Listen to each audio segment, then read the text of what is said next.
Okay. Hi, everybody. Welcome to the September 14th, 2021 CEC15 business meeting. I'm going to call this meeting to order at 6:35 and hand the floor over to Antonia for a roll call. Hi, I'm going to conduct the roll call. Camille Casaretti. Present. Antonia Ferraro. Yes, I'm here. Tia Shellsteed. Present. Claudia Lechuga. Claudia Lechuga. It does not appear that Claudia is here. Vincent Liu. Present. Okay. Ina Blishteen. Is Ina Blishteen here? Okay. It appears she is absent. Nana Poku. Present. Okay. Alfred. Is Alfred here? Okay, Alfred is not here. Joseph Alexander. Yes, I'm here. Okay, great. Ivan Banda. Ivan Banda. Here's Ivan Banda is not here. And we have our new student member, Jared. Jared, what is Jared's last name? Moser? Moser, yes. Jared Moser is here. Okay. All right, we have quorum. Camille, are we skipping the introduction during a business meeting? We have some time on the agenda for that, so why don't we do that? Maybe some of the other members will come on. So you would like me to read the introduction? Yes, please. Okay. Thank you for coming to the District 15 Community Education Council meeting tonight. We appreciate your time and we're glad you could join us. For those of you who are new to CEC meetings, there are 32 CECs throughout the city, plus 4 citywide councils. Each CEC represents a community school district and each is made up of 11 volunteer members, 9 of whom are elected by parents in the district.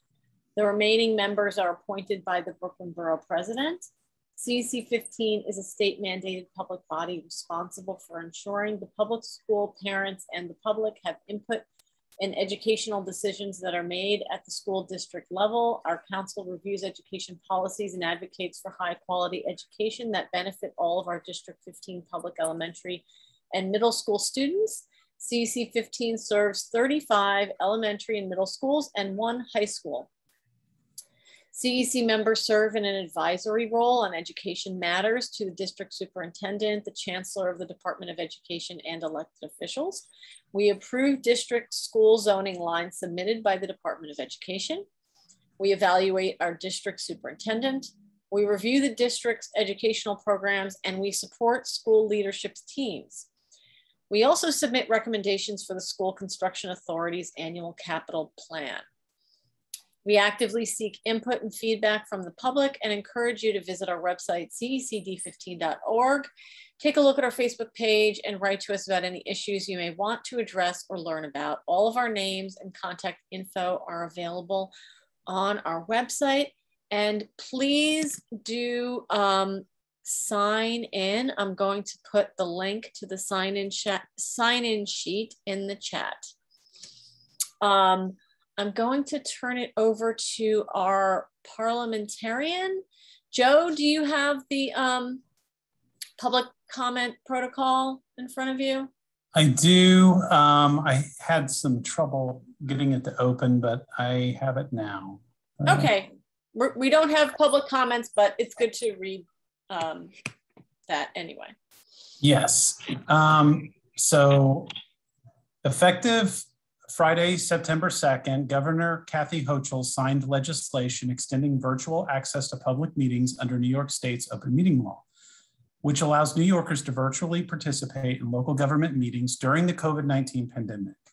The legislation was initially implemented by executive order during last year's of emergency. allows state and local government meetings that are normally held in person to be held remotely instead, as long as the public has the ability to view or listen to the meeting, and as long as the meeting is recorded and later transcribed.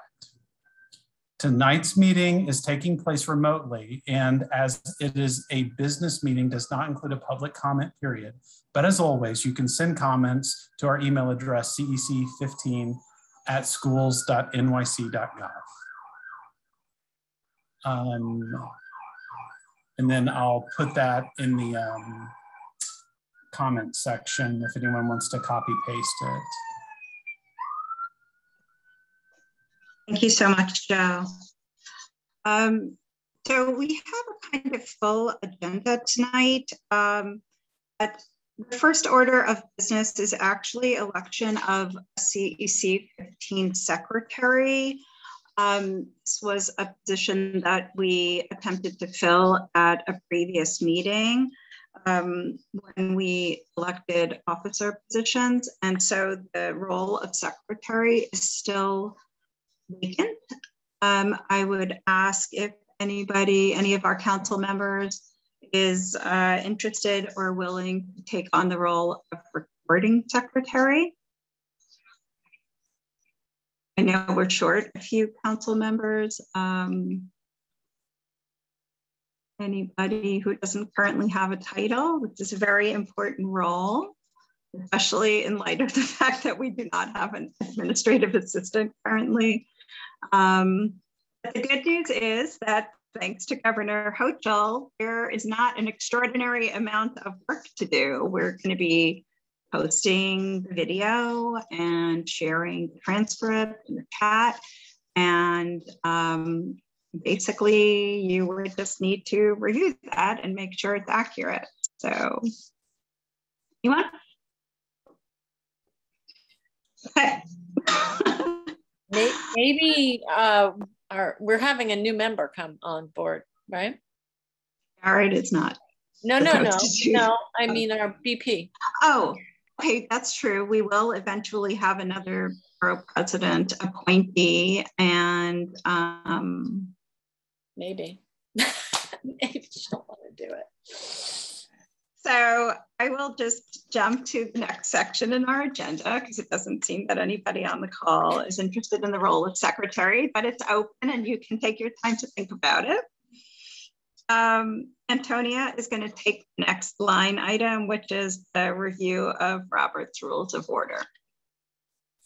So when I first joined the CEC, I had never heard of Robert or his rules of order. I had no idea what this was. And you're probably all much smarter than I am, and you know exactly what Robert's Rules of Order is. But in case you have some questions, I thought maybe I'd give you a little brief tutorial and a cheat sheet to help you understand what they are. So here's a little brief history of Robert. He was a US Army officer named Henry Martin Robert. He lived in San Francisco in the mid-1800s, and he was having difficulty presiding over church meetings and saw the need to develop some rules for parliamentary procedure. In the mid-1800s, San Francisco was a very bustling place. Many people from around the world were drawn to it. And with all these different people from different backgrounds came a lot of different ideas, and meetings could become chaotic. And they still can be chaotic. So he based his rules on those used in the US House of Representatives, and he published his first manual in 1876. I am going to put a link in the chat to a website that gives you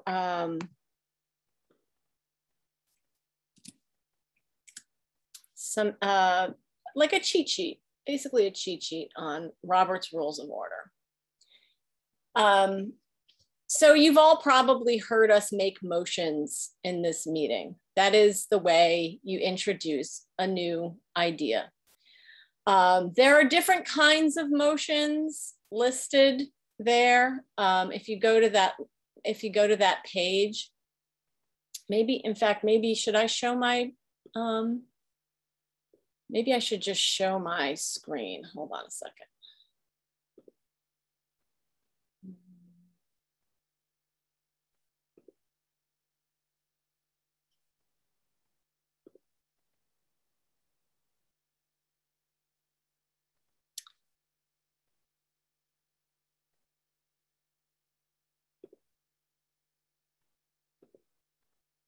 Okay, so you can all see that, right? It says types of motions. So I've made a motion. Many of us have made motions on this council so far. I've never made a subsidiary motion or a privileged motion or an incidental motion. But those are other different types of motions that one can make. I'm not sure we're that advanced on this council that we'll know exactly what you're talking about. You don't obviously have to speak in this language, but you should know what a few of these terms are. Every motion has 6 steps. You raise your hand or stand up and you make a motion. Somebody, another member, has to second that motion. The chairperson restates the motion. The members then debate the motion, and then the chairperson restates the motion, and then they vote. And then the vote is announced. If things, if you want to bring up something that somebody has breached the rules, or there was an improper procedure or some sort of issue, you can call a point of order.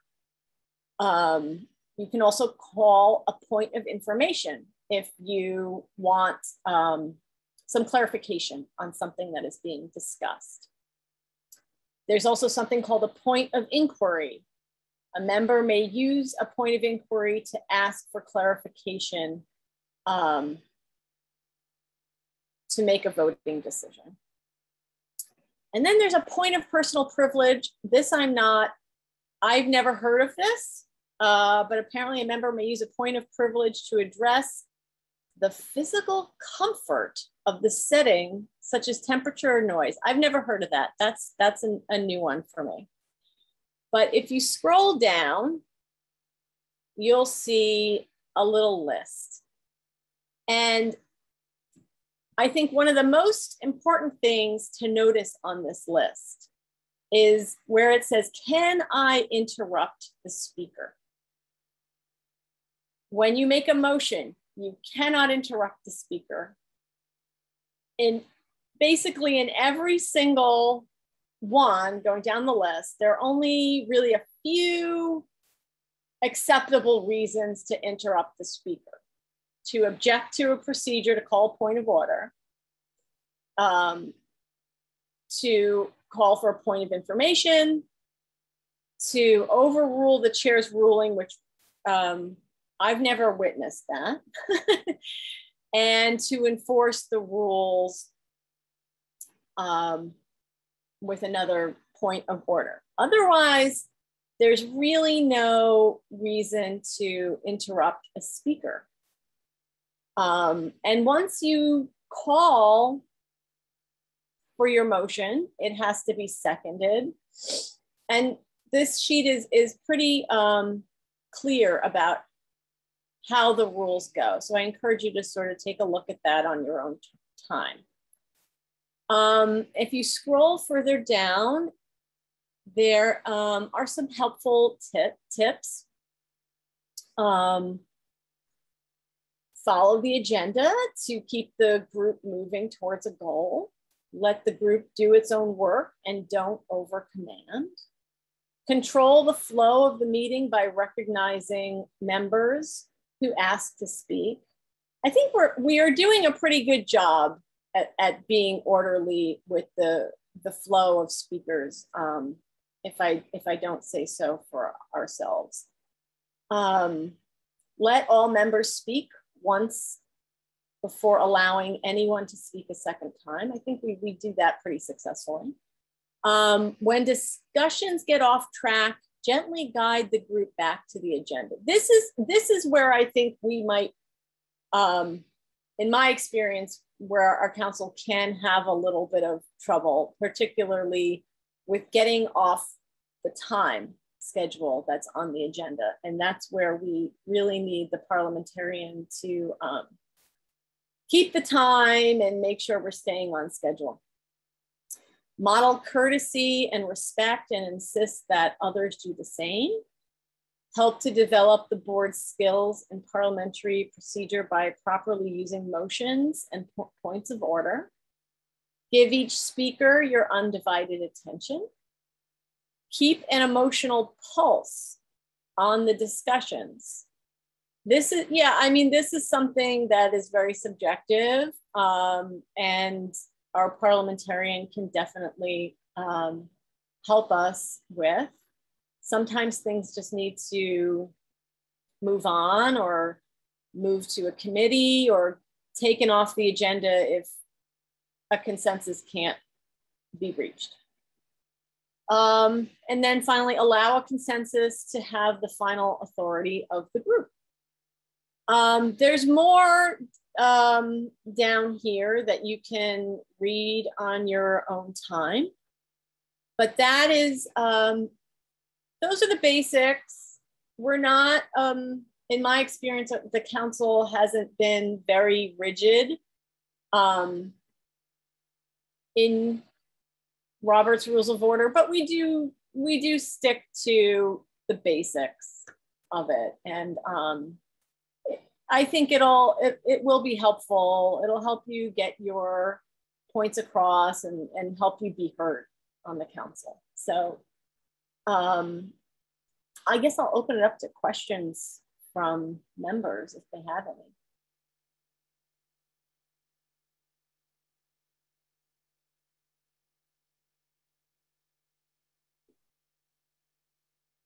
No questions? All right, thank you. I will turn it back over to Camille.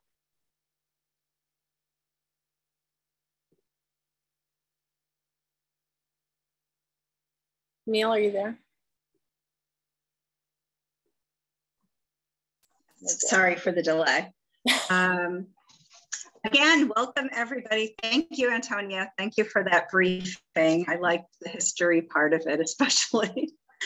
So welcome everybody again to the CEC15 September business meeting. Thank you for taking the time to join us this evening. I'm Camille Casaretti, the president of CEC15, and I hope that everybody enjoyed the Labor Day weekend and happy Rosh Hashanah to those celebrating this new year. We are at the start of a new school year once more, and after 18 months of being apart, our school communities can finally come together in person with face masks, health screenings, distancing requirements, and other measures that have been put in place. We expect that these suggestions from the Department of Education and Department of Health, and along with the layered approach, the safety will help students get the in-person support and education that they require while keeping everyone in the building safe. Still, there are many families who have decided to keep their children home, demanding a remote option, and we support that decision and will continue to advocate for a remote accommodation for our families who require one. We have a full agenda for this business meeting. We've already discussed a bunch of different ideas. So I just want to offer these two announcements that I found out about today. One is that the panel for September 22nd has been canceled. As soon as we get an update on that, we will share the information. And then secondly, New York State Senators Meyer and Liu, both our education committee chairs, are hosting a public hearing on the 2021-22 adopted education budget planning requirements for foundation aid. and federal funds under the American Rescue Plan. The New York City meeting date is scheduled for October 5th. We are going to have to decide if we want to offer a statement verbally or show up in person. And lastly, I am very, very happy and excited to welcome our new student member, Jared Moser, who was recently appointed by Superintendent Scott. Jared, we are thrilled to have you join our team. We've been hoping for a student member for a long time. Your voice is really important to our work, so welcome. You want to take a couple of minutes to say some words, introduce yourself, tell us what motivated you to apply for this position. Hi, I'm Jared. I'm the student representative. Sorry, my camera doesn't seem to be working right now, but that's that. I'm a high school senior at Stuyvesant High School, and I've lived in District 15 for all my life, and I kind of just wanted to do something that I felt would help give back, and that's why I applied for this position. And I'm excited to work with you guys this year. Great, we're excited to work with you too. Okay, so just to get to the business at hand, we had attendance review on the agenda. A few of our members are nearing 3 calendar meeting absences, which is going to set a course for them to be removed. And so I just wanted to make sure everybody was aware of these rules in our bylaws, and I will reach out to everybody who is in jeopardy, just to, you know, I don't think anybody here on this call today is part of that list. Okay, and then next, discussion of future meeting locations. So we know that the governor has now offered us opportunities to meet on Zoom. And just to be inclusive in this conversation, I didn't want this to just be like a singular decision on my end, but does everybody feel like they want to continue in Zoom? I mean, there is some value of meeting in person, but I just wanted to open that up for a quick conversation to get a pulse on how everyone was feeling. I would like to continue meeting on Zoom, although I do think that we should schedule periodically a meeting in person, just to give an opportunity to people to participate who might not be able to participate via Zoom. You know, maybe once every, you know, maybe twice in our term, you know, I don't know, every 6 months, every 4 months, something like that. That's what I propose. How does everyone else feel? So right now we're only allowed to do this until January. It's just a temporary extension of the remote. Oh, bummer. Well, then in that case, yeah, we don't need to wedge in an in-person meeting before then, I don't think. I don't know. I think one in-person meeting between now and January wouldn't hurt. Okay, I'm up for it. Anybody else? Nana, I am a big proponent of in-person meetings, to be honest with you, because I feel like everybody's attention is right there at that moment, and we're able to get things resolved more quickly. So I do agree that at least I wouldn't even go for one, I'll go for a couple. Since we're a new board, you know, just trying to get things done, I would just say familiarizing ourselves right away is going to be very important on how we make future resolutions going forward, right? So I would suggest that now that the weather is warm, let's take advantage of that and let's get a couple in there. You don't want like to walk in the 10-feet winter snow in January going out to meet each other. So that's my suggestion.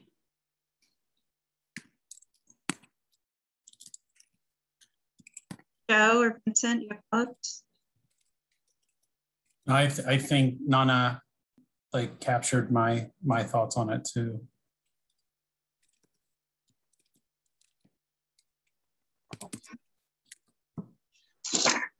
Sorry, go ahead. Yeah, I'm fine with either way. I do recognize the benefit of virtual meeting. At least we don't have to struggle with hybrid mode, with the voice and the issue, of the hybrid meeting, stuff like this. But I also do see the benefit of an in-person meeting. But yeah, I think that up until January, I guess we won't know what's going to happen after January. But at least what we know now is that we are in September, August, November. So we have roughly 3.5 months, right? So we can do mix, give the flexibility to those who are willing to attend virtually, and also that allow those who think that in person works better. So I'm fine with either way. Okay, so right now we, I think we have a permit for the September calendar meeting. I've been in touch with the principal and she had agreed to offer CEC24. We are going to have to check in with FACE because DOE seems to keep modifying these rules for entry into the school building by non-DOE staff. And a couple of days ago, I had heard that visitors must be vaccinated to enter the building. And then I heard a rumor that there was a change in that today, but I don't know what it was or when it occurred, or it might just have been literally a rumor. So we're gonna have to figure that part of it out. So I think that we can maybe move forward with the idea of having the calendar meeting at CEC24, barring any information that we can get about entry into the building. But I'm not sure that we can actually pull off a hybrid meeting, especially in a school building. We had a lot of problems in that 131 Livingston office. The idea of trying to do the hybrid meeting, I mean, we did try that. Was it in July? It really was. No, I mean, the one that we had at MS88. That was July, right? Oh, maybe. Either one, either August or July, yeah. Yeah, I'm just thinking about when we tried to solicit feedback from the public, and that really didn't go very well. So, yeah, I mean, I like the idea of meeting in person. I definitely prefer that over Zoom, just logistically and practically. I don't feel like we have enough support to do that hybrid option. We don't have the technology to really do it well. I don't want to shut it down. Yeah. Would you Antonia. prefer to have some business meetings in person and then the calendar meetings on Zoom? I hadn't thought about that. We could do that. We have less in-person attendance, and then we don't really have the public comment period. But I mean, that doesn't feel like a big advantage to me for the people who want to attend in person. Like if they're coming in person and then there's not an opportunity for them to speak. And then if we put public comment on the agenda, we have to still offer it out to the public if we try to do the hybrid meeting. mean, we can try it one more time in person and just hope for the best with hybrid. I thought we You know. decided that Zoom would work. You know, that rather than doing the Facebook stream, doing it as a Zoom. Stephen had said that was what other CECs were doing. And Yeah. that the feedback issue is really just about everybody making sure they're muted. Okay. And then, so if we do that, will everybody be able to bring a device and headphones? Because I think that's probably how we're going to have to do it. I mean, you can Zoom on your phone, you know. Yep. Okay, so then I'll move forward with the September 28th date in person, and we'll just do the rest via Zoom for now. Is that okay? Camilla, can you repeat that? Did you say we're gonna do? I said the September 28th be in person.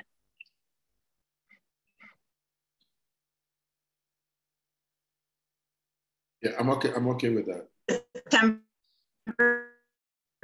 28th would be in person at PS 24 calendar meeting. You're breaking up a little bit. Yeah, I saw my screen was flashing in unstable internet. Okay, so let's do that. We'll do the September meeting in person, and we can just play it by ear. By the time October comes around, we'll just see how it goes. Then we'll plan all of the business meetings for sure remote. Is that okay? Sure. Yeah, sounds good. Okay, cool. So let me see if I can get this video back on again. So the next thing on the agenda was to discuss school liaison roles and responsibilities. And much of this is in the guidebook that FACE gave us at the beginning of the term. Has everybody received that? It should have come in the mail to you. If it did not, let me know. It should have come with the headphones that they offered as a gift. I did receive the headphones. I'm sorry, I'm having trouble hearing you. What was sent?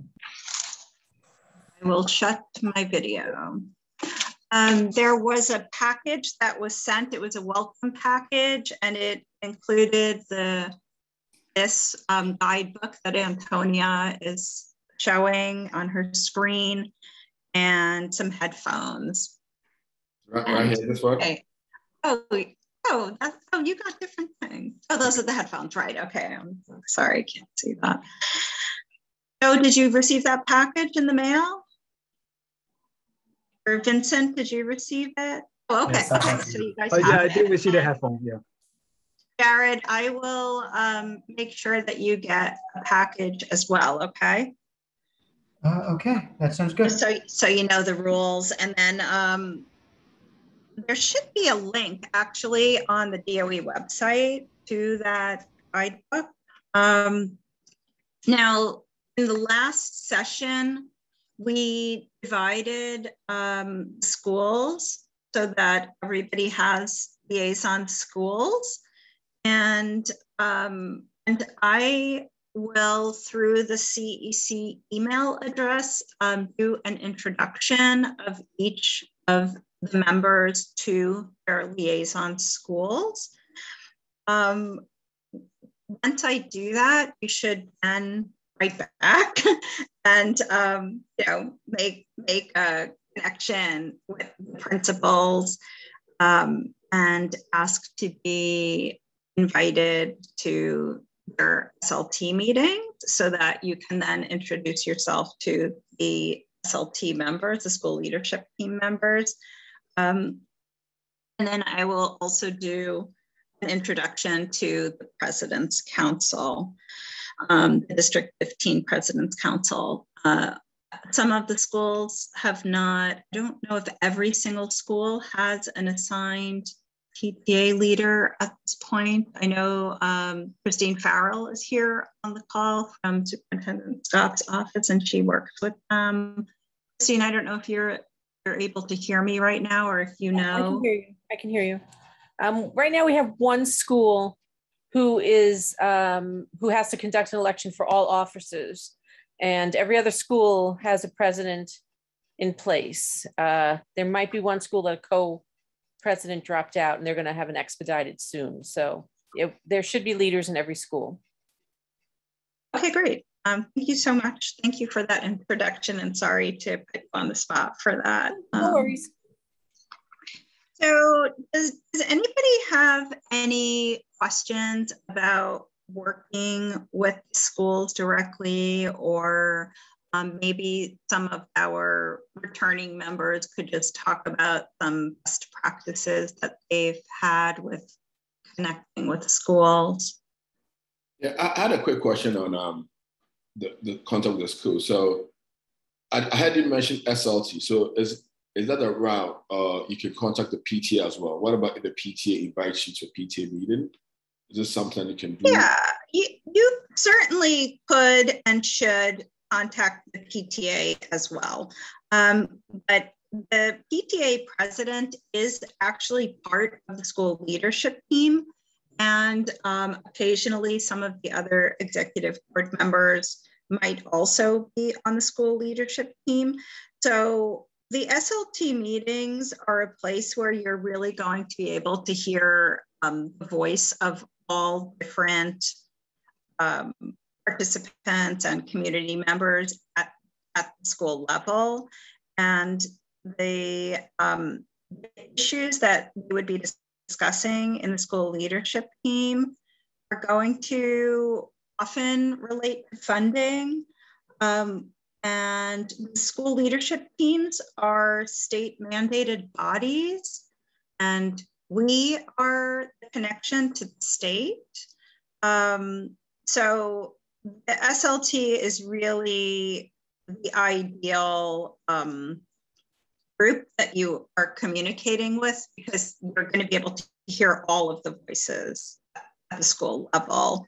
And again, that's not to say that you should not communicate with PTA or the PA at the school. That's incredibly important.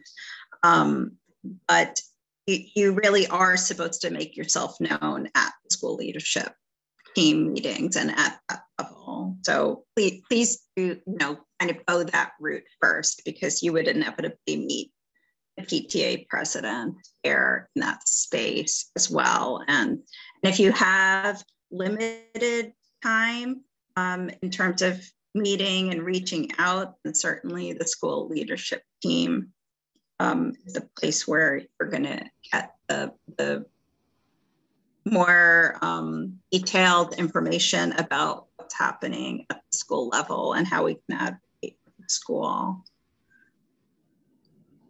Just to clarify, as student representative, I can't act as a liaison, right? I do not think that is part of the role of the student member. Jared, I would really love to sort of like identify areas of interest that you have in participating here, and I'm glad that you just jumped in, and never think that you're always welcome to do that, and we want you to do that. You are part of this team. We are going to discuss goals like a little bit later in the session, and I would love it if you would talk a little bit about how you would how you see yourself like being involved here in our council, and you are welcome to sit on any of the committees that we will establish. So as far as school liaisons, no, but if a question comes up about an elementary or a middle school or a high school, and you feel like you are able to speak to those issues from the voice of the student and being in the school, we certainly want to hear from you. Okay, then I'll wait till later in the meeting to discuss roles then. Yeah, right now this is just a different kind of the member role. Okay, sounds good. Thank you. Tia or Antonia, do you want to talk about any like kind of good experiences you've had in connecting with principals or PA leaders? Like, I know that sometimes these conversations like develop into a resolution. So the way I always approach this at the beginning of the year is I reach out directly to the principal and I write them a letter and share my contact information. And then I usually go and have a meeting with them one-on-one before I attend an SLT meeting. I think that's generally the way it should be. Correct me if I'm wrong about that. But I think the reason is, I think it puts the principal at ease to have met this person who is now going to be sitting in on the SLT meeting before they actually come to that meeting. And it also gives the principal a chance to really go over the needs of the school for our SCA report. So usually I only have one meeting like that with the principal per year, and then I attend the SLT meetings. You don't have to attend every single SLT meeting. I certainly was not able to attend every single SLT meeting of like all of the schools that I liaise with. There was one school this year that I did attend all of their SLT meetings and gave them a lengthy report. And then there was another school that I got more deeply involved in funding issues with. I mean, the work will find you, I guess is what I'm trying to say. You will figure out what that school needs from you and how much of your time you can give to it. Is not really a real script or a roadmap for how to do this. And you can certainly come to us with questions, and if situations arise, lean on the other members and of course Camille to help you. But a lot of it ends up, you will ultimately have to write to Anita a lot with your questions and concerns. I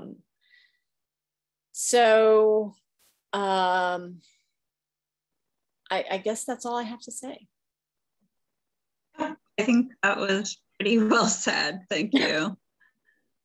Yeah, do you want to offer any advice, encouragement? Sure. Yeah. Unfortunately for me, my liaising duties have mostly been, during the pandemic. So, I was not able to, meet with principals or tour the schools, which is one of the things also you can ask to do as a liaison. But I've only attended one SLT meeting. sometimes I think that principals it may not have time to engage a liaison, or may even be resistant to it for whatever reason. The only thing you can do about that is just be persistent in reaching out, which I did do. But so I only attended one SLT meeting last term, and but it was a very rewarding experience, just getting to get a sense of that school community and what they need, like Antonia said. And then there were a few instances where schools contacted me with a particular concern. There was one school that had an uneven sidewalk that they felt was unsafe, and they were having trouble getting anyone to do anything about it. And then so with Camille helped me put them in touch with the correct entity that they needed to be talking to about that.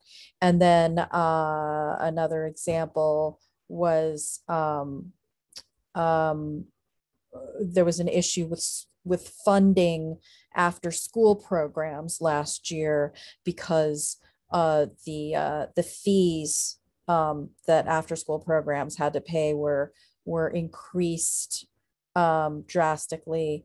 And we really, not me that much, but Antonia and Camille really helped coordinate several schools who were having issues with that, and so that they could speak all together as a combined voice, and they did end up getting attention. So you can be very helpful as a liaison. And I really hope that I'm able to engage with my schools more, because honestly, there were schools that, one of my schools, the principal never replied to me, and I never got in touch with them. And I it was my plan to kind of try to contact the PTA presidents of the schools that I wasn't able to talk to the principals at, but it is difficult to get contact information for PTA presidents in a lot of cases. So yeah, so it's like Antonia said, it really depends on the school what your role is going to be.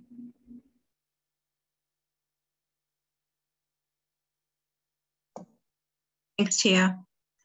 So Vincent, did you do a lot of meeting with schools in your CECL role?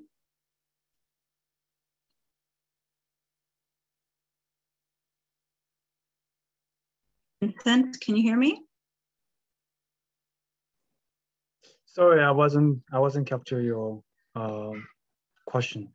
What's your question around CECL? I was just asking because in many ways you're a returning member, but not of CEC15. But I was saying, like, in your citywide ELL position, did you go to a lot of schools, or it was a sort of different type of role and responsibility? With CEC, it's kind of new to me, like a visiting school and attending school SLT meetings, stuff like this. It's very new to me. In CECL, we don't do any of this. And I do see the benefit of it, but this is not something that we do at CECL. It's more on the higher level, and when we advocate for our students. So the experience that's shared by Tia and Antonia, I think that's very helpful, and for me to understand what to expect, and what I can help as a CEC member. So I'm looking forward to it. Great. Thank you. Thank you. Nana, Joe, do you feel like you're ready for this work? Yeah, I think something I'm curious to like learn, just with the assumption that like CEC members, SLT members probably have privileges that perhaps the general population doesn't always have, of the school time, for instance. And if that's the case, how reflective of what they bring forward is it of more marginalized kids in the school, or do we see a more of would like rather than we really desperately need type situations? A good example would be like my boundary school is a heavy Bengali population, and their only halal option for lunch is like the cheese sandwich that is really not edible. So like nobody's fighting that fight, and I wonder if it makes it to the SLT. Yeah, I mean, that particular example is a little bit complicated because that's school foods and that's like a whole citywide advocacy issue, but that is certainly something that we can get behind. And we should talk about that and put it on a future agenda, because I'd like to see a much better halal option. During the pandemic, they added hummus option, and a lot of the community felt like that was sort of insulting to just, have like sort of a appetizer and call it a meal type of thing. But yeah, we could talk about that. But just high level for the SLT, because they're a state mandated body, they have very specific goals, and it is for the entire school, including ELL, students with disabilities. And so, yes, and we're going to actually get to that on the next item. Nana, you have any questions before we get to the next? Yeah, I think for me, it's a point of clarity, right? In my mind, what I was thinking my role, a critical role that I'm going to play as a CC council member is really be an advocate for the parents, right? And, how best can I be able to be the voice of the parents that don't have that much voice in school? Like, I think, like, Joe said, just going to PTA meetings, right? And, being in constant communication with the PTA president and also the SLT. The reason why I have not been too much big fan of the SLT is because of my past experience, where I feel like the SLT were just, a little too political for me, and it doesn't really allow me to get into the nuts and bolts of what I really like to do, right? So yes, I'm going to attend it, but I don't really think that it's really going to give me the sort of platform that I need to be able to be the advocate that I want to be for this school. So I'm really thinking about, a more of a different approach, of more of being a parent advocate, making sure that, parents who are struggling in the school, who have concerns, their voices are being heard. And of course, in consultation with the headmistress as well, the principal as well. So those are what my thoughts are. Then again, I also need to think about what the boundaries are, right? To make sure that I'm not stepping out of line. I think those are the challenges that I may have to find more from people like you, Kamel, Tia, Antonio, that have been around, understanding what some of those boundaries and how to sort of check myself during those moments. That's pretty much it. Thank you. Don't underestimate the power and skill that you guys have coming in here. Like, we are here to support each other and to share in the challenges as well. So yeah, I mean, if I have a question, I'm going to be asking you guys. So it definitely isn't a one-way street. And you know, let's think about each other as like partners in the work, and that we're, you know, kind of collectively trying to uplift all of the voices of our community members. Okay, so then good conversation, everyone. Thank you. I am just going to drop in the chat an email address that you all know. And I am going to run to the other computer so that I can share my screen over here. But just if you open that link, I'm going to show you how to find all of the data on the schools if you don't already know. So I'll be right back.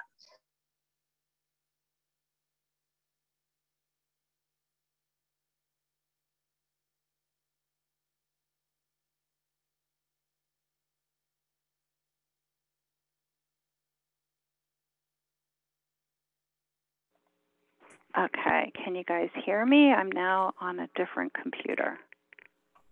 Yes, that didn't come up as a link. It's a school, it's a web address, schools. Oh, God. Okay, gosh. Okay, I'm so sorry. All right, well, I'm going to screen share anyway, and then you can just see. Hold on 1 minute.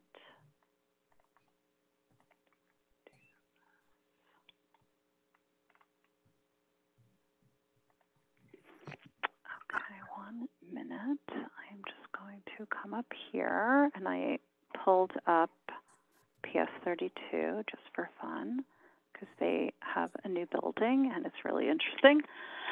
Okay, so if you go on the schools.nyc.gov website, you can go to find a school, and you can enter the number of the school, like PS32 or MS442, or you can come into the search engine and you could do something like 15K032, and then that would come up right away and you would end up back on this page again. And there's 3 tabs here. The first tab, which is overview, is going to give you like very generic high level information about the school. It's going to give you all of the leaders of the school. It's going to give you the superintendent contacts. It's going to give you this very important thing, building ventilation information, which Joe Lazarus from the Division of School Facilities had come to talk to us about at our July meeting. No, yeah, July, right. So you can find a bunch of these reports here. That report was supposed to pop up. Here it is. I'm sorry, I did the wrong thing. So here's the ventilation report. And if you recall, Joe was very specific in saying that you might see a number of X's, but that is really more of a checklist for their office to just go back and, you know, kind of like a punch list. And then you'll see that these spaces are not classroom spaces. Okay, so that's something to look at before, you know, you reach out, just to familiarize yourself with the school. These are the Office of School Foods, and some of the schools offer the pre-K to 8 express hot lunch. There used to be an option of an alternative menu, but I haven't noticed that lately. And so these are the options for the whole month, and you can find that anytime you want for your own child as well. And then admissions. These pretty much just go to the regular DOE website links. They're not really school specific. Then you have your school quality reports, and these are snapshots that are gathered together. You'll see that there is the framework here: student achievement, rigorous instruction, collaborative teaching, supportive environment. And all of these different tabs will give you some insight into the school. And all of this comes from the surveys that parents fill out, and staff fills those out too. So you'll see that in this year, which was last year during a pandemic, the survey response rate was kind of low. In the past, PS32 has had like 100% response from parents. So this is unusual. Obviously, it's been an unusual year. Okay, let me just come back here a minute.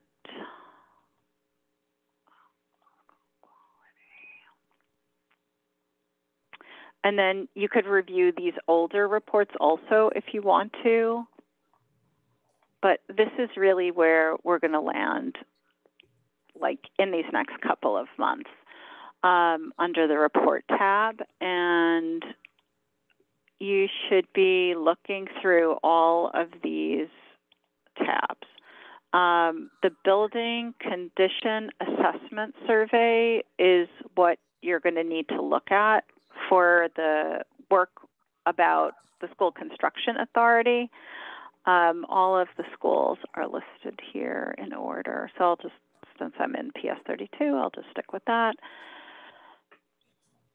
These reports are typically long. They're the architectural studies, which are done once a year to assess the building. And on the first page, it's always very interesting to see building square footage. This building in particular is 72,000 square feet, so it's very large. The year it was built, 1951, many of our school buildings are from the turn of the century, so this one is new-ish. Student population, staff population, and just try to scroll down to give you a sense of what's happening here. So some of these questions will talk about accessibility status, and you'll get to see which rooms are accessible or not. Science labs, like it has the room numbers of where these spaces are. And I just want to call to your attention this type of thing here, urgency of action and the priority levels. So if you see that the architect has flagged some of these things, like this, for example, priority action replace priority 4, and you go to the principal and ask, you know, how is this going, or is this really slated to get taken care of? Is it causing problems?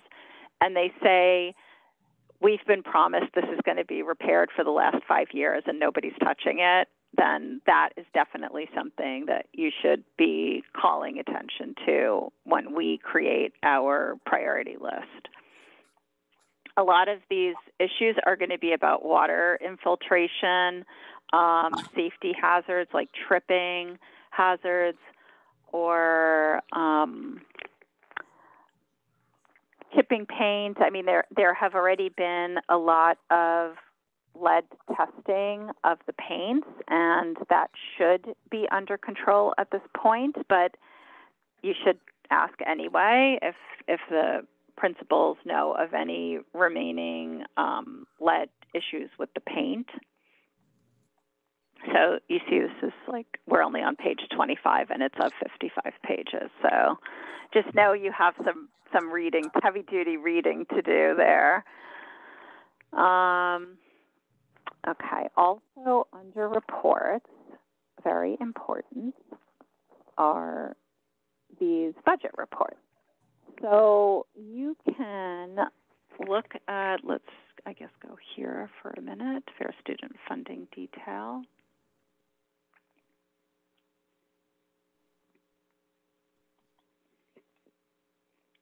Not sure what's happening.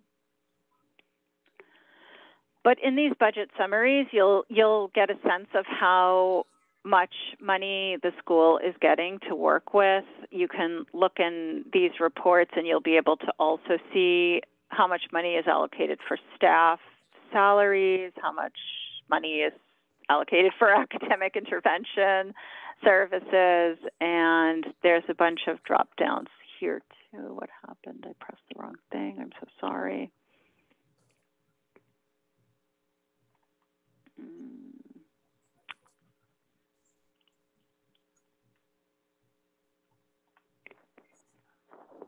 Sorry, I got a rabbit hole here. I'm not sure what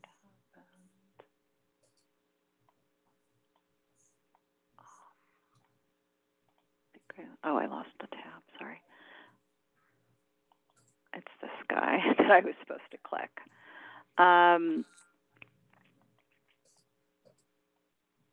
So you'll see like the funding that each school is getting specifically related to their students.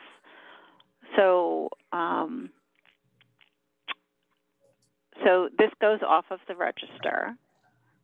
And so if they had, I'm sorry, the screen is a little small even for me to save. You guys can see this, right? Or no? Yes. Okay, because if it's too tiny, let me know. I don't know why I cannot see. Trying to find the button here to move to the right.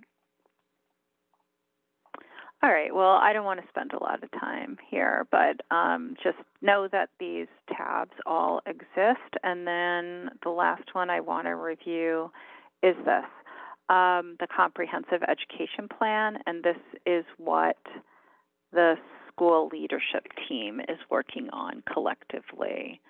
So you'll come here and you'll see these are all of the names of the district office, and then there is the list of all of the people on the school leadership team. I do not know what's going on here. It's supposed to be on the first couple of pages, but it is not here. The state changed the template recently. This is so strange. Okay, the names were here, but now they are not.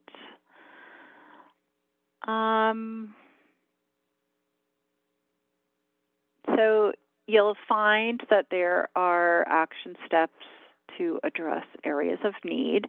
These are identified by the school. And then there will be goals that the school makes for themselves, that the school leadership team is supposed to make collectively. And they have dates that they need to check up on and make sure that the goals that they set for themselves are happening and realistic. And all of these goals are submitted to the superintendent and signed off on before they're implemented. So you'll find a lot of information about the ELL populations, about students with disabilities, students in temporary housing, curriculum that is being used, parent engagement practices. So again, a lot of reading.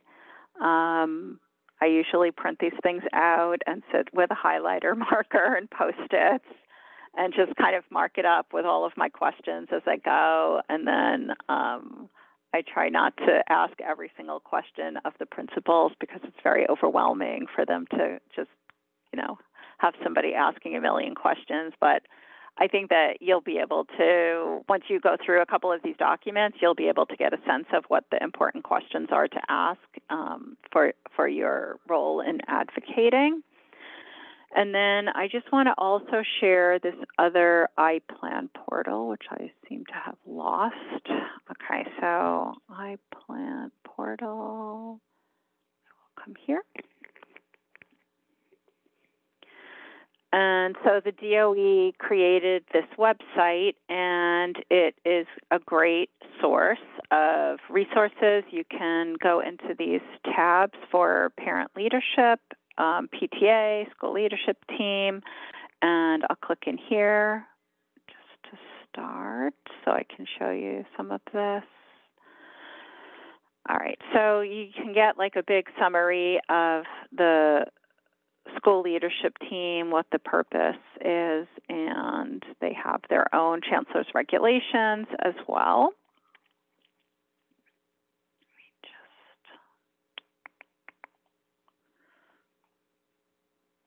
And suggested activities, I really love. This is a great document to look through. It really gives you a sense of what school leadership teams are supposed to be doing. Not all of them are functioning at this high level and doing all of these suggested activities, but you'll find that there are quite a few that really do a spectacular job of sharing the data and working collectively as a team. Okay, and I'll just show you two more things. So right here at the very bottom, download your District 2020-21 DCEP, and every district is here, including ours. So you would just click this, download the plan, and that's Superintendent Scott's vision for the district. And then each one of these schools, all of the schools in the city are here in this iPlan portal. So if I went down to PS32, I will download the same exact plan that we just saw on the school page. So there are different areas that you can find this information. They sort of like all circle back into the PDFs. And say, for example, you want to see an old one, you could sometimes, not always, just change these. I'll do 17 because I don't know what happened with the pandemic, if we might have a problem. So you see, you can actually locate some of the older forms just by swapping out these numbers. Does anybody have any questions?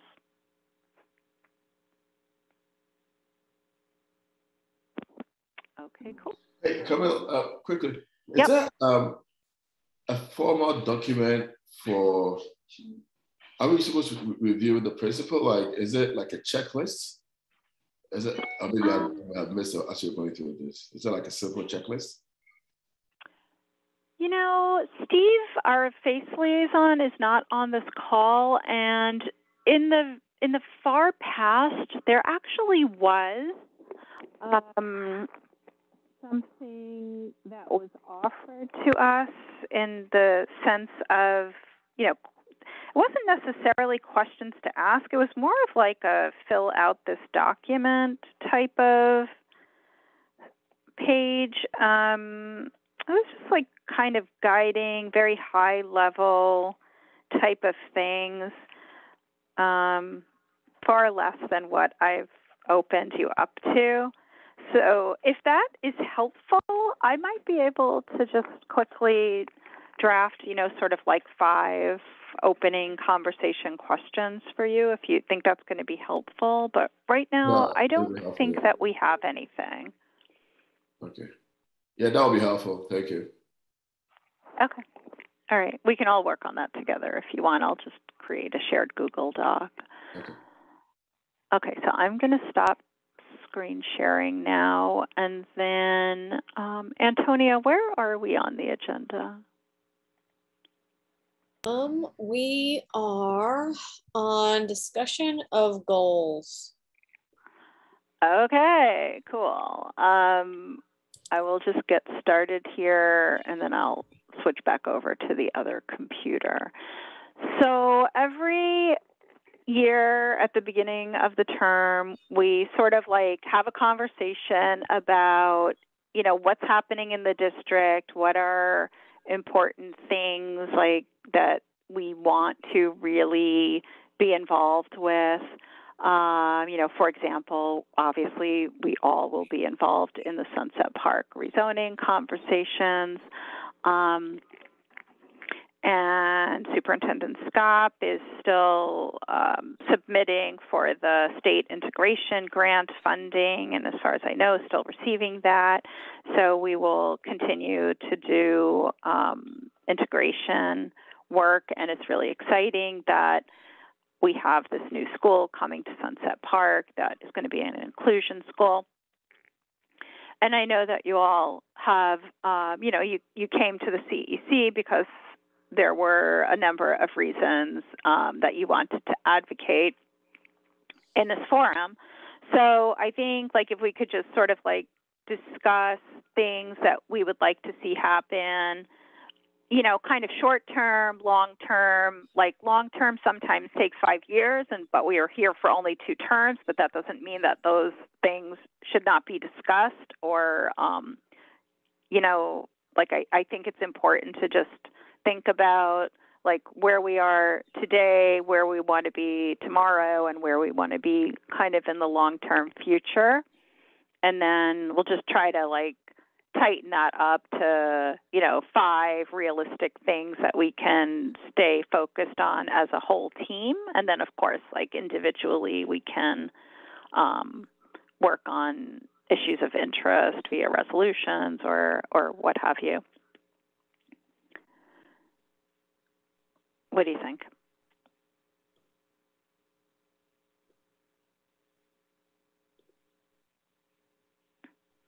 Tia, can I put you on the spot? Sure. I had sort of outlined some goals. I'm just trying not to lose track of all of the things that I have said that I wanted to do. I try to follow through on things that I say that I want to do. Just, some things are specific, some things are more broad. One of the things was to facilitate PTA trainings for in Sunset Park. We had some parents request that from us specifically. So I definitely want to follow through on that. Of course, but to continue to address safety issues around the pandemic, to give voice to parent concerns around that as much as we can.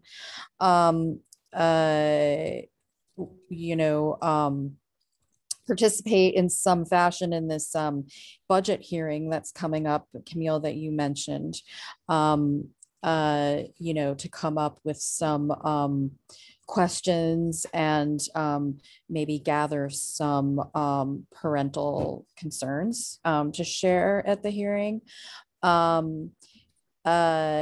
We began last year talking with the President's Council about creating a PTA fund sharing vehicle, a vehicle.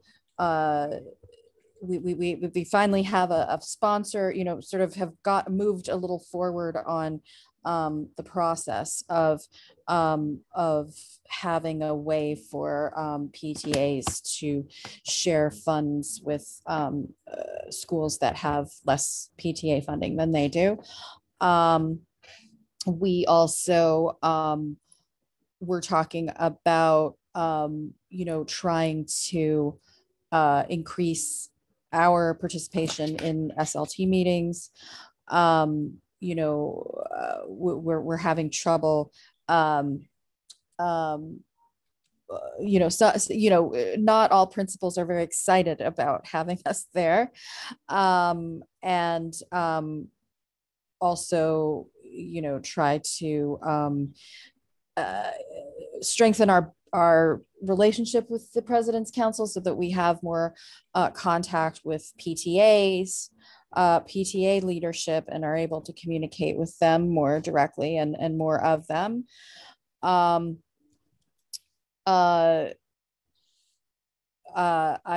know that it's coming up really quickly. Our superintendent is planning on doing a presentation on the diversity plan, and kind of addressing some of the benchmarks that were put into place in the plan. I was hoping to have create a document that would set some expectations that we would see in the report. As you see, I have come up with a lot of things that I want to do. And then, I remember Camille, you and I were talking about how we would like to create some kind of parent leader appreciation event.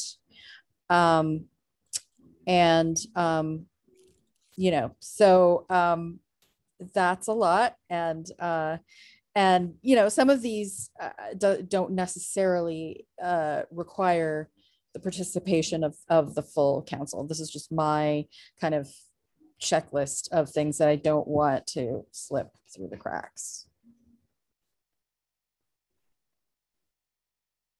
That was very thorough. Thank you. I think I got everything as you were speaking. So we'll definitely try to get a lot of these things into the couple of years coming up. Thank you.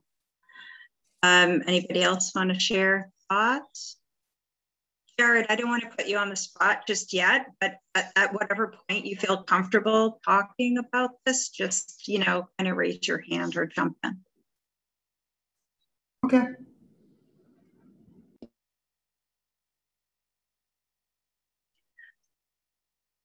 Nana, were you telling me something the other day about, you know, I think it would be important to have like a very specific, dedicated meeting for students, parents of students with disabilities, like just really help to support the IEP process and, you know, make sure people know what their rights are. Yeah, and I think, you know, we briefly spoke about this morning. Those are some of the things that I'm thinking about, the outreach to specifically parents who have kids with the IEP. And I'm just hoping that, you know, in my initial conversation with the principal, maybe, you know, there's going to be a way that, you know, those parents can get my information, they can reach out to me directly as well. Yeah, just to make sure they know how to get in touch. Yeah. If they need our help. Yep.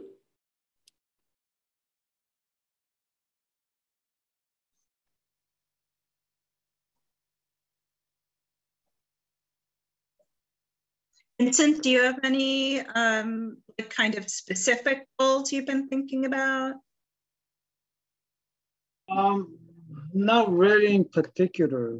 I guess I will have to review what those schools they are some with, see what challenge they have a counter issue, because I think it's really case by cases, and I do want to be target to what they need rather than what what I want. So that's what I'm looking at. Okay. I think that I might have shared with you in the last term, we had a resolution on language access for non-English speaking families. And I think that it would be really useful for us to do a follow-up on that resolution, just to see what things have been put into place since that time and what things might still be missing. Just to sort of like loop back into what Pia was saying about parent training. We know that the DOE has this amazing resource that is Parent U, but the large majority of those videos are in English, and there is not any real budget for that development. And so we could certainly advocate for more funding to support the language access around Parent University. That would kind of like check off a bunch of boxes and things that we are looking for anyway. Does that sound like something you might be interested in? Yeah, I think that's a good idea. Speaking about L students, I remember that when I was still part of the CEC, there was a resolution that we passed to address concern on school where they had multilingual programs suspend or reduce during pandemic. We will try to get more resource for those schools who had those problems.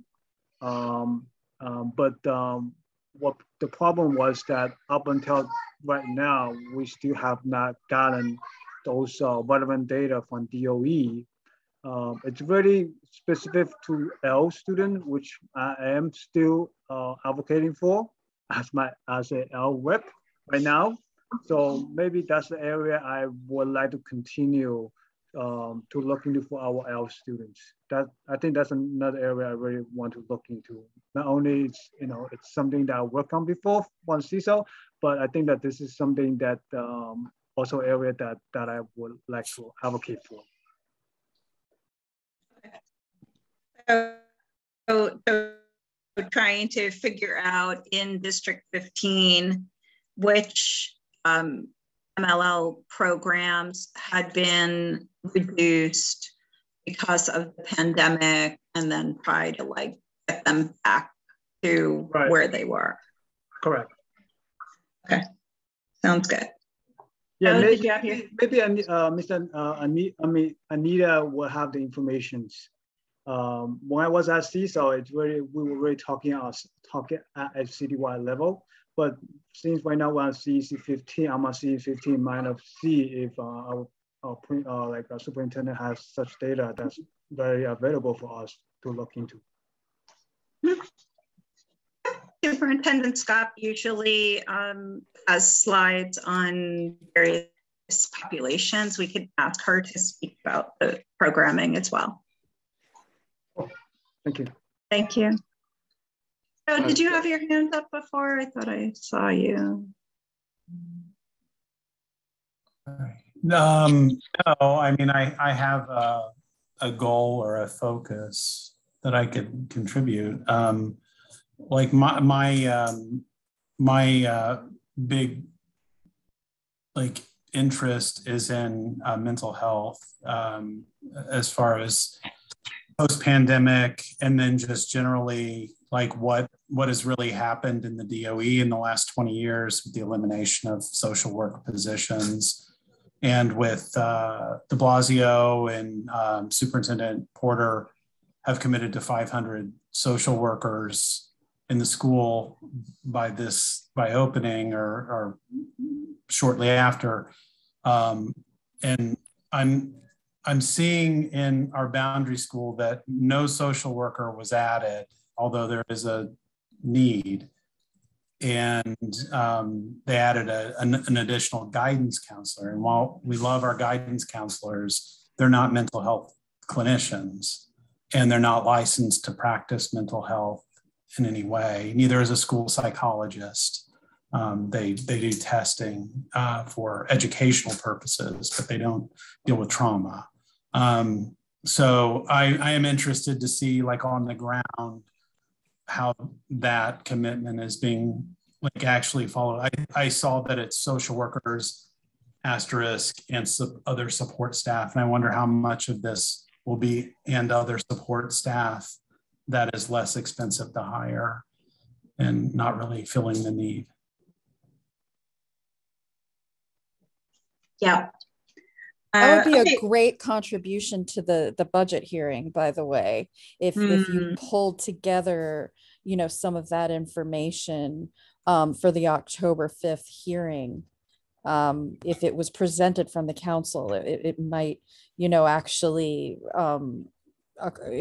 push something forward. I'll start working on that. Great, thank you so much.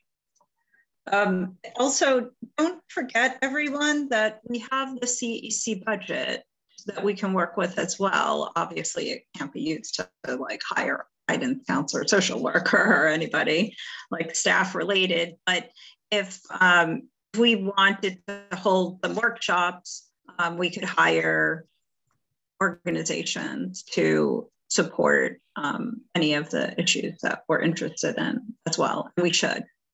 Yeah, we should think about that.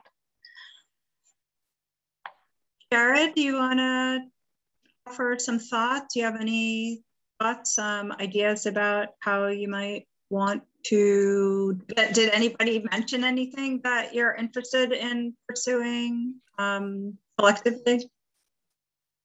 Yeah, Joseph's idea about social workers and psychologists, I can understand why that's important. I mean, at my school, there's a lot of stress and it results in a lot of, let's say, bad habits. But I mean, it's just, there's a lot of unhealthy ways of coping with the stress and with everything going on in school. And a psychiatrist or guidance counselor, well, more than a guidance counselor, would be useful in kind of quelling that stress in a sense and finding a healthy alternative to a lot of what people end up doing. In addition to that, I mean, me personally, I would like to help improve STEM opportunities. Like you mentioned, workshops. I think it would be cool to hold a couple to get students interested in STEM, because science and especially math can be very hard to grasp. But once you get it, it's kind of a rewarding concept and it opens up a lot of doors for you later on the line. And I think it's really important for kids to have that background essentially. Yeah. Okay, great. So we should definitely budget some of those workshops for STEM. I know that our executive superintendent would be elated to have heard you say that out loud, because that is one of her core goals. So good job aligning with the mission of Brooklyn North. Okay, cool. So thank you, everybody. I will work on trying to get sort of tighten up like this list and see if we can get some things accomplished in this year. Fantastic. Hey, Camille, I just wanted to add a quick point. Yes. In terms of, I think a great point. With the CEC members, if anybody has an IEP, comes across any IEP issues in the school, they can include me. That would be great. A great way of sort of getting to know, I mean, in terms of the liaisons. So just wanted to kind of leave that out there. Thank you. Thank you. We have had really amazing IEP representatives in the past that have definitely, so if any of the council members heard about a parent that needed support around receiving services or even like applying and going through the process of the IEP process. So yes, thank you. Thank you, Nana. We really appreciate you and in your role. Thank you for making that offer. Okay, so discussion on upcoming district planning presentation. District planning is going to be coming to our next CEC meeting on September 28th. And they sent us an email with a file of high-level data set of what's happening in the district. I had here and had misplaced. Yes. Have you guys had any time to look this over? It's actually quite extensive and has a lot of information on it. But there is still plenty of time to ask questions before they come, and we can have them embed some of the answers to our questions into this data pack. In the past, we had a lot of questions about charter schools in the district versus, with co-located spaces. And so we can talk about that. We can talk about District 75 seats that are available in the building. In our district, we can talk about programming. We can talk about overutilized buildings and underutilized buildings. So there's a lot of information here, and I would definitely encourage you all to look it over. High schools are included in here as well, and transfer high schools. So you might see some numbers that you don't recognize. It's like I'm on the page with buildings over 100% utilization, and there I'm not going to count them, but it looks like there's about 15. So that's a lot, and they're ranging in 103%, which is manageable, to one of them is 180% capacity. So K871, I think that must be a high school. I don't recognize that number.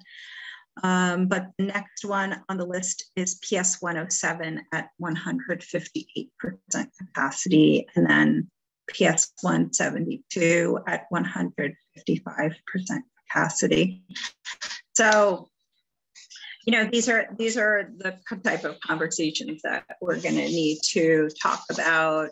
You know, what are we doing to help these schools alleviate their overcrowding? So take a look at that document and write to me with your questions, and I will share them with district planning in advance. And then of course, like, we'll have an opportunity to ask them questions during the presentation as well. Let's see.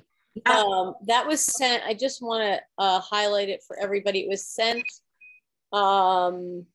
September 1st, and the Ray line is District 15 data summary / next steps. If you're looking for that document in your email, it was sent to everybody.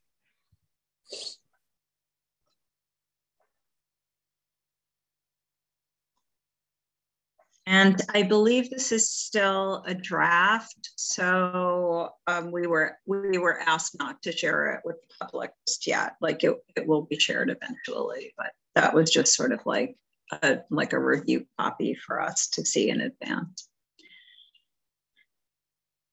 Okay, so anybody have any questions about that?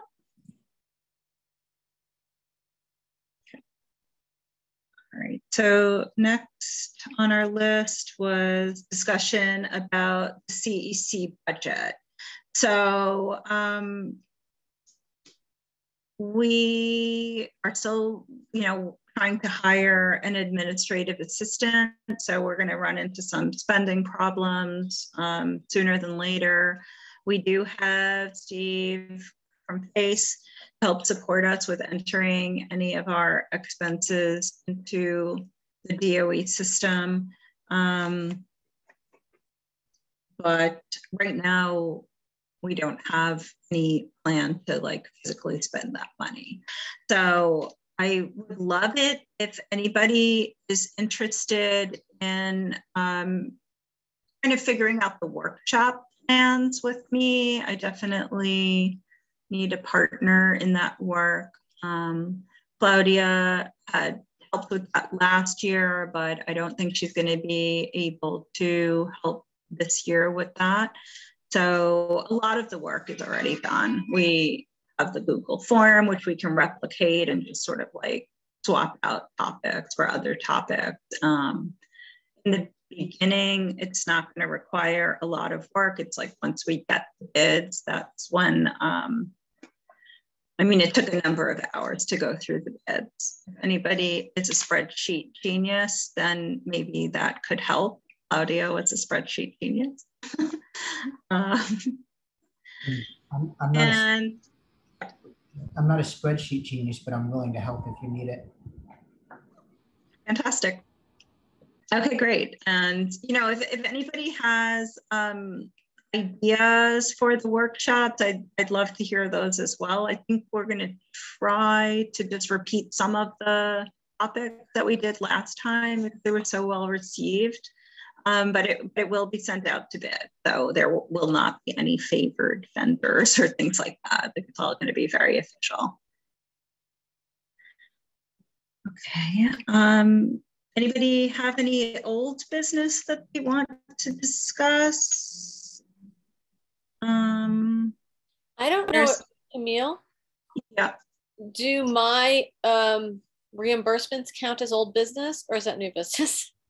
Yeah, let's talk about that since we're just now talking about the budget. So last year I spent some money and on two things.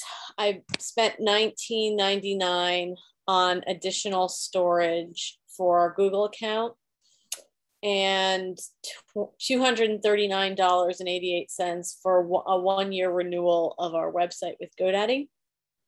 And because our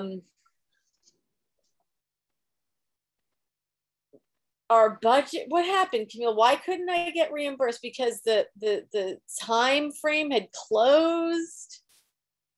There were a number of things happening. It was just really difficult to get all of these things entered into the system, and signatures, and we lost our aid. Oh, and that's what it was. I had to have my complete credit card statement to give to the DOE. And I had to wait until the month ended to have the complete statement. And so by the time I had the statement, the term ended. So we have to vote as a council, apparently, on whether I can get reimbursed. Whether the new council, you, will approve my reimbursement for last year. So I make a motion to vote. I'd like to second that motion. Okay, so Tia made a motion to approve my reimbursements. Who seconded it? Camille, you seconded it? Yeah. Okay, and I guess I'll just go down the line here. Camille, do you approve? I do. Antonia, yes, I approve my reimbursement. Tia?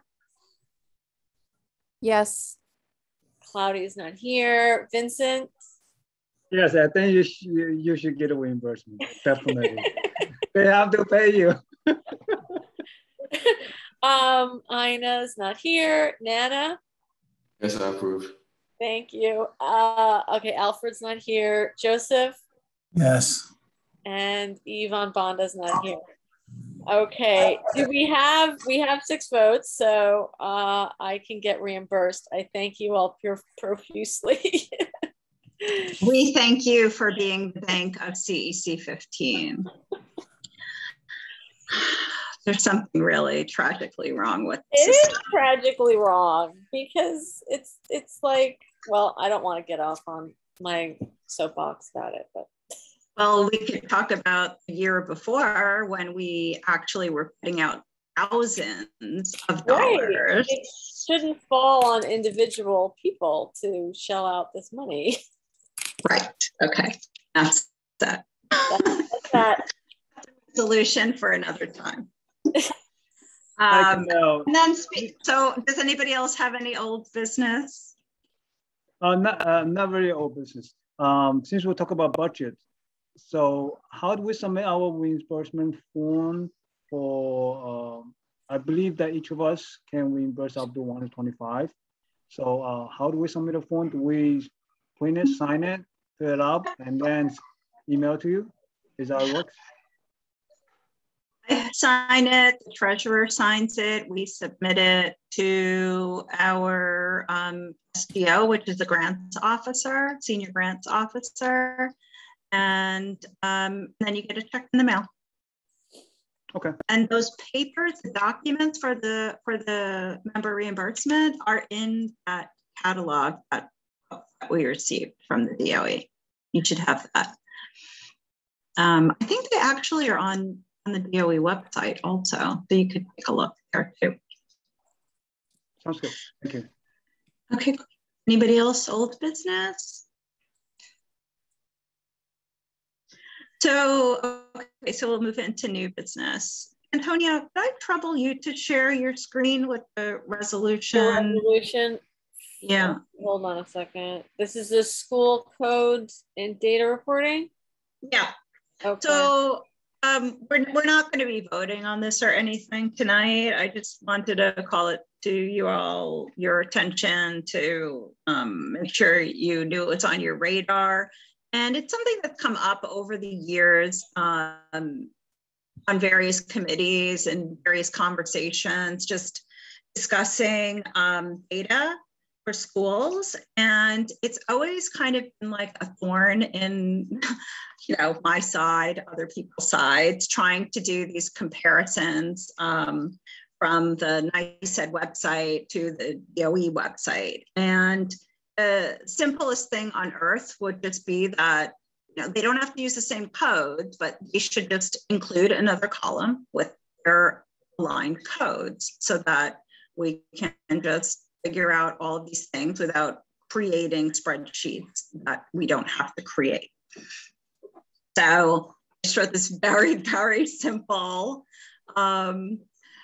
fairly obvious ask, and I want to share it with you. And now, if anybody sees any reason why this doesn't make sense, please let me know.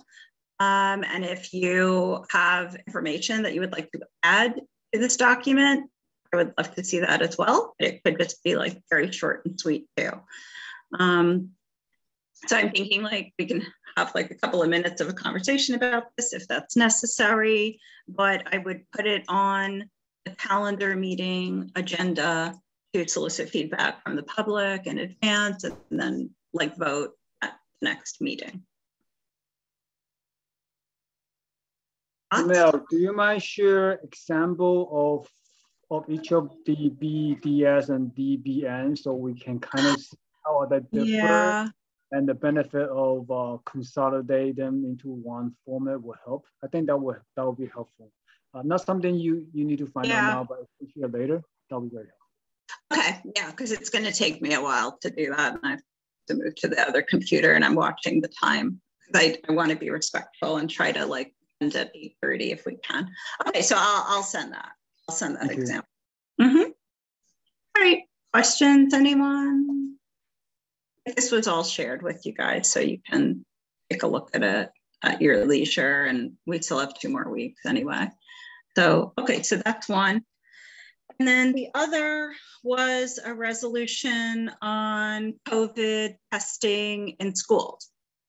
Okay, hold on, let me find that one. And basically it's to ask to increase COVID testing. Maybe we should modify that title. Do you all have any thoughts about this change in the DOE's policy about doing only 10% of testing of students who have not, that do not have vaccinations? So seems especially alarming at the elementary level. Yes, I have a thought, and that is gratitude to you guys for drafting this. Thank you, very necessary. Well, just to give credit where credit's due, this was sort of a duplicate of CEC15's resolution that I just sort of like rewrote. Well, thanks for doing that. Yeah, I second that. I think it's sort of a no-brainer, right? No, 10% is a ridiculous rate. especially children under 12 who are not even been vaccinated yet. So I think, then again, coming just bringing it to the forefront for District 15, the more the merrier, right? So I'm definitely going to be in favor of such a resolution as well for District 15. Especially since they got funding for it.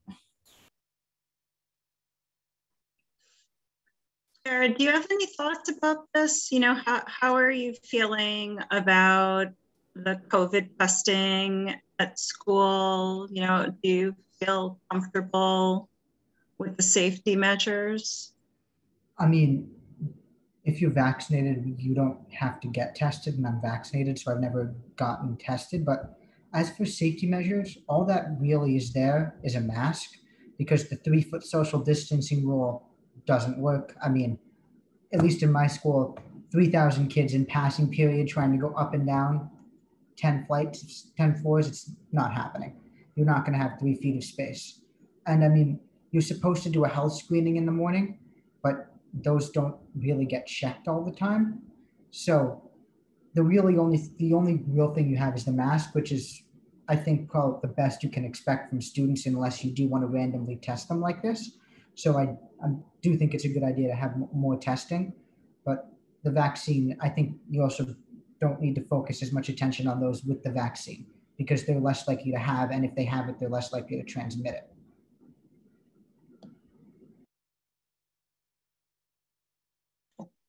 Thank you. Thank you for sharing that. Does anybody else have any comment on this? Now, I just need to understand. So the 10%, I think, maybe Terry mentioned it. Was it because of the budgetary issues? Like, or is it like lack of resources? Why is the 10%? Have we found out why the 10%? I actually don't know. Does anybody else know?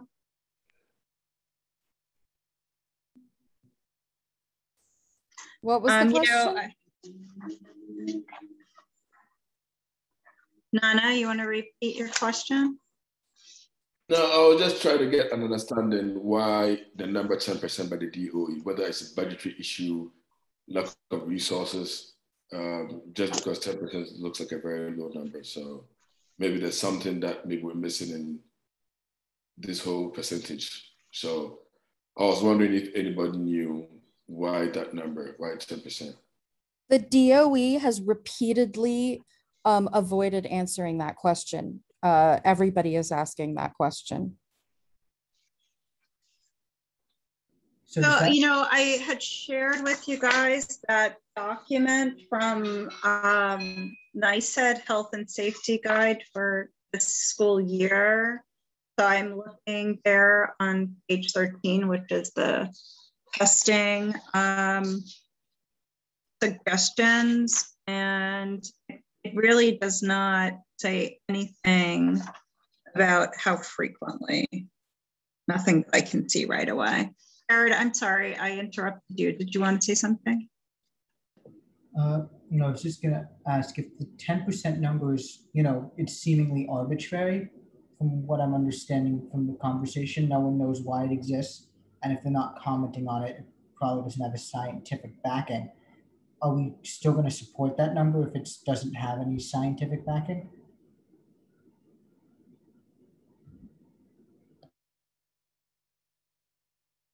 That's a fantastic question. I mean, maybe we just add something into number 6, challenging that. Yeah, I think within this version, I think we can just add a little bit of language, just also understanding the number. I mean, although they've avoided answering it, I think in the resolution was going to help if we can maybe add a sentence or something to it. If there's a scientific backing, like Jared said, just because it's just such an arbitrary number.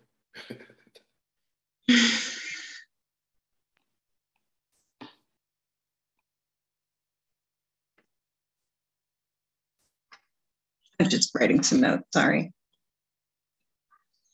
Does anybody else have any comments on the resolution?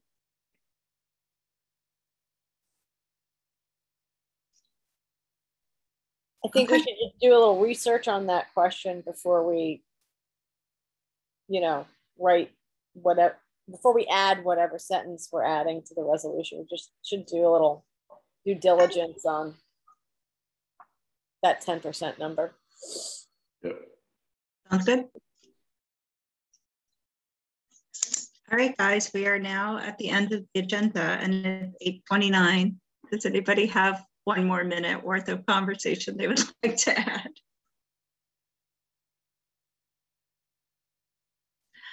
All right, you guys are fantastic. I cannot believe we are totally on schedule and very happy to have everyone here. And again, welcome, Jared. We are so happy to have you as part of this team now. Motion to adjourn at 8:30. Again. All right. Have a lovely evening, everyone. Bye-bye. Bye, everyone. Bye.